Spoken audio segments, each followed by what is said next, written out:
You know, over the past several years, attention has been drawn to the radiation dose in CT, and unfortunately, there have been some highly publicized incidents which have not shed a very good light on CT, particularly with radiation dose, and it's not all undeserved, but at the same time, it has created a lot of angst, if you will, from the general public, and so it's brought some attention to it.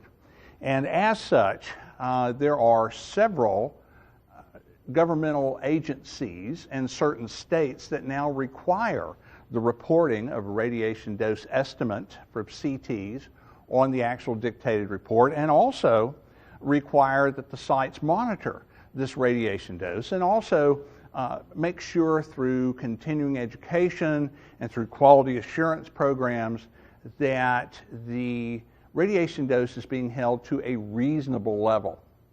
Now, to get started with this, I want to review some principles of basic X-ray production.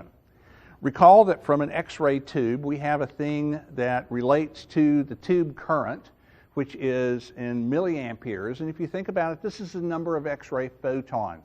So if we increase the MA, we increase the number of X-ray photons that are being generated by the X-ray tube.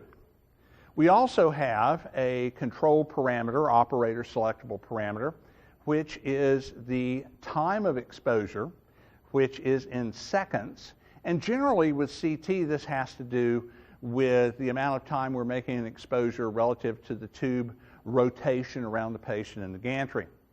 Then we also have the kilovolts peak, or kVp, which is a reflection of the energy of the X-ray photons. The higher the kVp, the greater the energy of these photons that we're producing from the X-ray tube.